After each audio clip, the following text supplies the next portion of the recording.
Red hyper, एक बहुत बड़ी प्रोफेसी। जब यहूदी रेड काऊ की सैक्रिफाइस कुर्बानी करेंगे तब दुनिया दो बड़ी इवेंट्स देखेगी, दज्जाल और क़यामत। सितंबर 2022 यहूदियों को अमेरिका से 5 गायें मिली थी जो वो पिछले 2000 साल से ढूंढ रहे थे।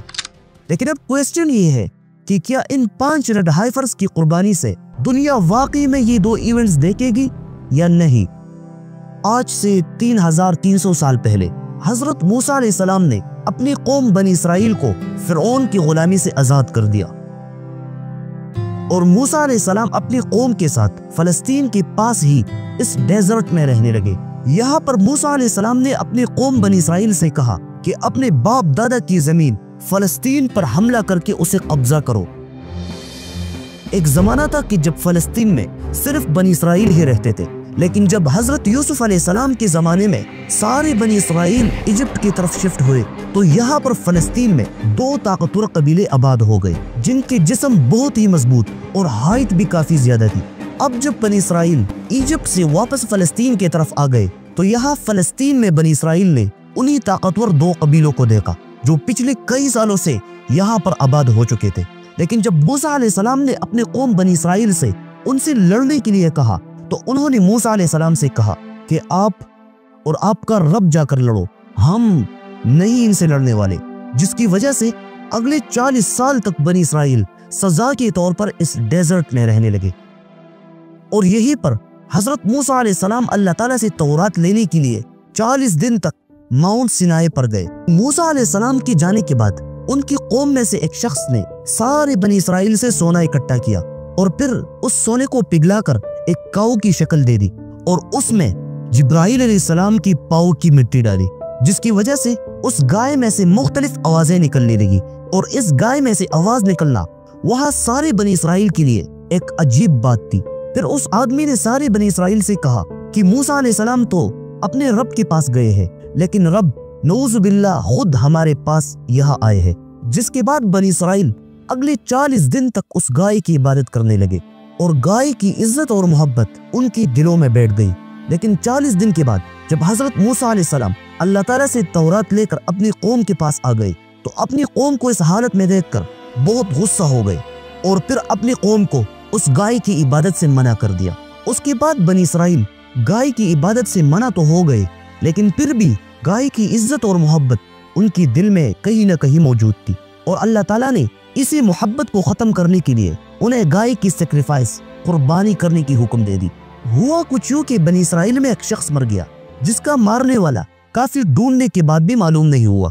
तो लोग अपना ये फैसला हजरत मूसा अलैहिस्सलाम के पास ले गए, जिस पर अल्लाह ताला ने हजरत मूसा अलैहिस्सलाम को हुक्म दिया कि अपनी कौम से कहो कि एक गाय को कुर्बान कर दे और फिर गाय की गोश्त में से एक टुकड़ा उस लाश पर पैर दे, जिससे वो आदमी जिंदा हो जाएगा और अपने मारने वाले के बारे में बताएगा। लेकिन जैसा कि मैंने आपको बताया कि वो गाय की इज्जत करते थे और गाय की मोहब्बत उनकी दिलों में थी, इसलिए वो क्वेश्चन पे क्वेश्चन करने लगे कि वो कैसी होगी, उसका रंग कैसा होगा, वो काम करेगी या नहीं करेगी। खैर अल्लाह ताला ने उनके सारे सवालों का जवाब दे दिया। लेकिन बनी इसराइल की इन्हीं क्वेश्चंस की वजह से उन्होंने खुद पर एक आसान काम मुश्किल कर दिया, क्योंकि फिर गाय की जो क्वालिटीज अल्लाह ताला ने उन्हें बताई वैसी गाय बहुत कम और बहुत ज्यादा एक्सपेंसिव होती थी, जो फिर बाद में बनी इसराइल को बड़ी मुश्किल से मिल गई। यहाँ तक कुरान की स्टोरीज थी।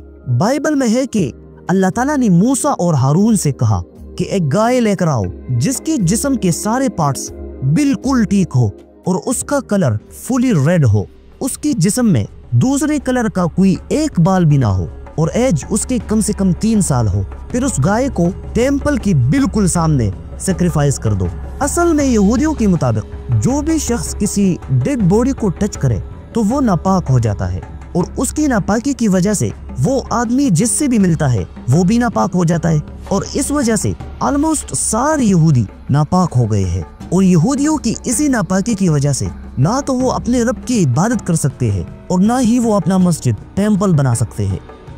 यहूदी तभी अपना टेम्पल बना सकते हैं जब वो प्यूरिफिकेशन पाकी हासिल कर ले, और उनकी पाकी हासिल करने के लिए रेड हाइफर की बहुत जरूरत होती है, क्योंकि यहूदी उसे सेक्रीफाइस करके उनकी बॉडी को जलाते हैं और फिर उनकी एशेस को पानी में मिलाकर उस पानी से पाकी हासिल करते हैं। और इसी मकसद के लिए यहूदियों ने अपनी जमीन फलस्तीन पर कब्जा कर लिया है, क्योंकि जब यहूदी यही प्यूरिफिकेशन का प्रोसेस करेंगे तो फिर वो मस्जिद अक्सा को शहीद करके उसकी जगह अपना तीसरा और आखिरी टेम्पल बनाएंगे, और फिर उनका झूठा मसाया दज्जाल आएगा और यहूदी पूरी दुनिया पर हुकूमत करेंगे। बाय द वे, उनकी मसाया का जिक्र बाइबल में आया था, लेकिन वो सच्चा मसाया था हजरत ईसा अलैहिस्सलाम, जिनको इन्हीं यहूदियों ने खुद ही अपनी सोच के मुताबिक मार दिया था, और अब वो दज्जाल को अपना सच्चा मसाया मानते हैं। यहूदी हिस्ट्री में यही प्यूरिफिकेशन और पाक होने का प्रोसेस 9 दफा हुआ है। सबसे पहले मूसा अलैहिस्सलाम और हारून अलैहिस्सलाम ने ये कुर्बानी की थी। उसके बाद जब मूसा और हारून वफात हो गए और बनी इसराइल की यही जनरेशन 40 साल में बिल्कुल खत्म हो गई, तो अगली जनरेशन ने तालूत की लीडरशिप में फलस्तीन पर हमला करके उसे कब्जा कर लिया, और बनी इसराइल की फौज में एक यंग लड़के ने वहां सबके सामने दुश्मन के सबसे बड़े और सबसे ताकतवर बादशाह जालूत को सिर्फ एक पत्थर से मार दिया।